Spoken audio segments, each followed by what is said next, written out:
Hi, this is Mara Jade, and the hot topic this week, as it would inevitably be in one way or another, is the last installment of the Disney trilogy. I'm not calling it part of the Skywalker saga. The Skywalker saga ended in episode 6 for me, and I think I can speak for most others that it did for them as well.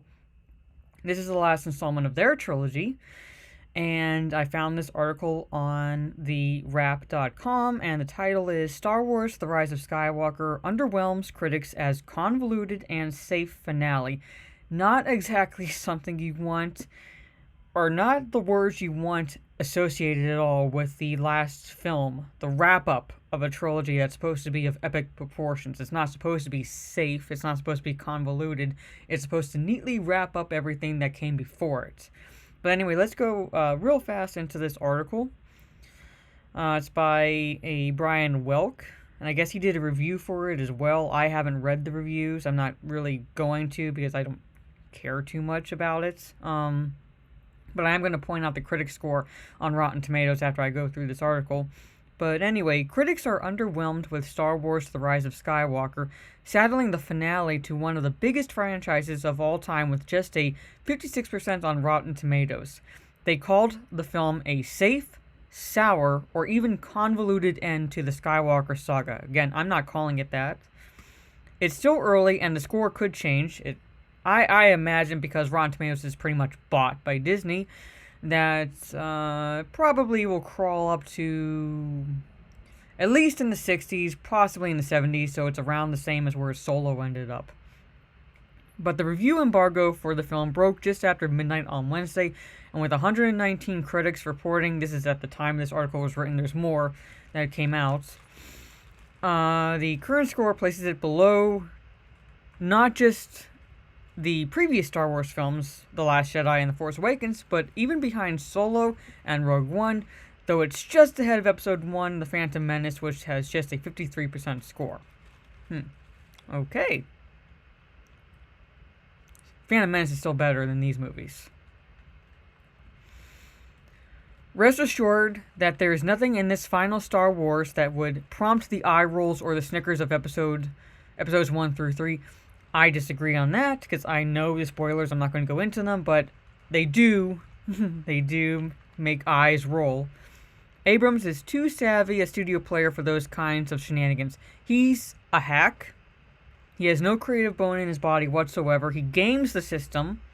He banks on his being a protege of Steven Spielberg. But you leave him to his own devices with the script, and this is what you get. He's a competent director, but when it comes to writing, no, he's not. The Wrap's Alonso Duralde, I'm not sure how to pronounce his last name, wrote in his mixed review of the film, but his slick delivery of a sterling, shiny example of what Martin Scorsese would call not cinema feels momentarily satisfying but ultimately unfulfilling. It's a somewhat soulless delivery system of catharsis.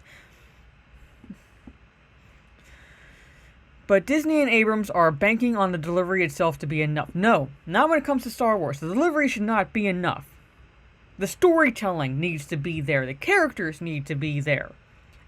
Things need to make sense to the lore established by the first 6 films needs to be there. Not just the delivery should be enough. It's like wrapping a box in nice paper and bows, but the box is empty. That's what these movies are. Okay? Many of the reviews pointed out that the film's first act is loaded with exposition as a way to reunite the 3 main characters and tie up many of the film's loose ends. Okay, I thought the 3 characters were reunited at the end of The Last Jedi. Why did they have to be reunited again? They were all on the Falcon, if I remember correctly, at the end of the Episode 8. So why the hell do they need to be reunited? Some reviews called it incoherent and added that many of those plot threads fail to satisfy in the end. Yeah, that's generally what I'm hearing. Let's see. The gang's all here. Every new and old favorite character one could imagine. Of course, they dragged in Lando and Wedge. For an experience so convoluted and overstuffed that I wondered whether the whole cast would board a flying kitchen sink for the final battle, David Sims wrote in The Atlantic. Wow. Okay. But much of the discussion has centered around Rian Johnson's The Last Jedi. Critics have said Abrams' film works as something of a course correction for fans who were outraged at the direction of the previous film, undoing some of The Last Jedi's main and best ideas. Okay. No. And what I'm hearing from the spoilers that no, it is not a course correction for fans. The haste with which The Rise of Skywalker rushes to undo its predecessor is almost comical at first, at least before its capitulation to the franchise's most toxic fans. I hate you. Turns outright contemptible. Mad that Rey, Finn, and Poe didn't spend enough time together in the last movie. I didn't complain about that. I mean, the side mission went nowhere, and space horses were saved, but not the kids, not the slave kids. That wasn't the biggest issue. The fact that they weren't on screen the whole time. Because if you remember correctly, Empire Strikes Back, Luke is separated from Han and Leia. No one complained about that! Let's shove them into the same frame from the beginning and throw in lots of forced banter to remind you that they're pals, Sam Adams writes in Slate. Didn't like when they killed off the pale evil guy with the misshapen face? Well, because he's supposed to be the big bad. Why did he kill him in the second movie? That would have made as much sense if they had done it in the second movie of The Empire Strikes Back or Attack of the Clones. None of this makes sense. Okay, what if we brought in another? Because that's... Ryan killed off the big bad. So it forced, to play devil's advocate, forced J.J. Abrams to bring back the Emperor, but at the same time only brought him back to be killed again. And even then, no explanation for how he survived being vaporized in the second Death Star. And that whole thing about Rey being no one, suggesting a radical rewrite of the idea that Jedi Knights are made and not born. No one cared.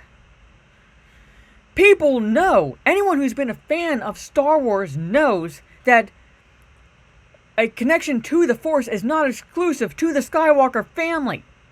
Obi-Wan Kenobi, Qui-Gon Jinn, Luminara, Yoda, Plo Koon, Ki-Adi-Mundi, Mace Windu, Aya Sakura, freaking Yaddle from the episode 1 that you see on the Jedi Council.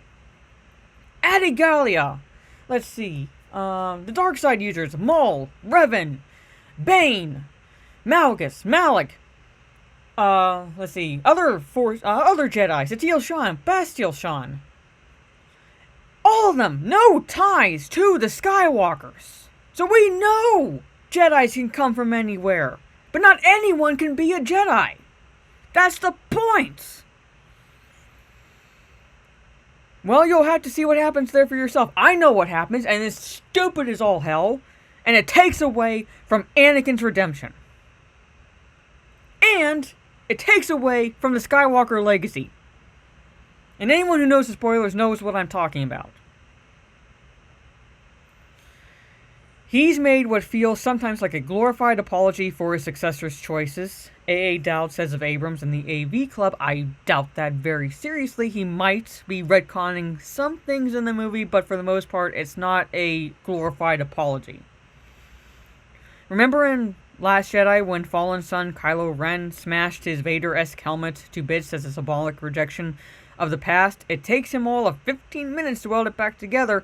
In Skywalker, the little red cracks across its surface, evidence of a mistake that's been mended. Well, I'll give him that. I'll give him that. That's J.J. correcting what Rian Johnson did. Or one of the things Rian Johnson did. Okay, see more reactions from critics below. Opens in theaters Friday. Okay, these are the reactions. I'm not going to read them. But you get a gist of the overall consensus of the film. And here as it is now on Rotten Tomatoes, 58% of 147 reviews.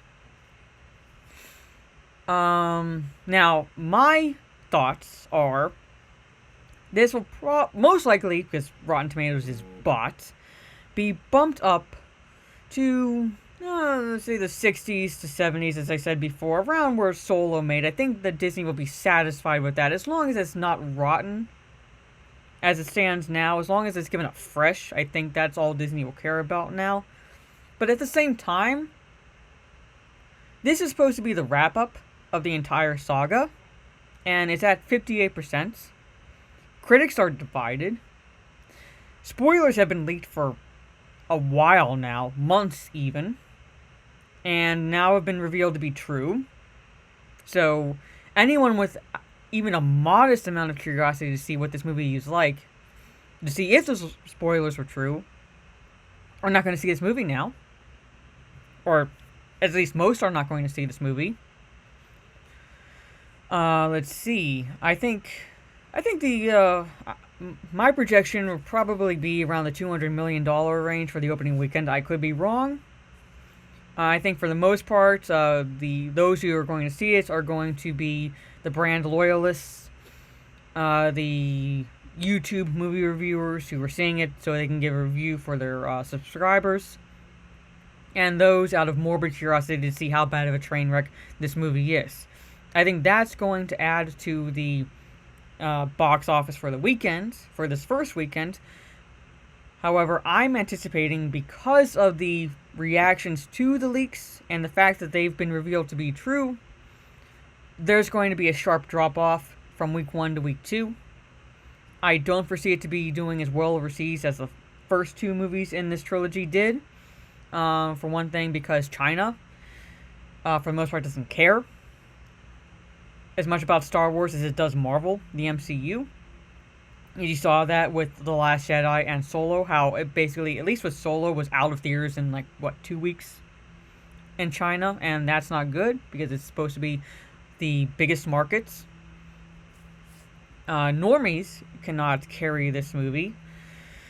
Not like how they were utilized to build up the MCU. Star Wars is built on passion, 40 years of passion, and for it to end this way is going to be a nice kick in the pants, or the nuts, to Star Wars fans. So they're not going to want to go see it.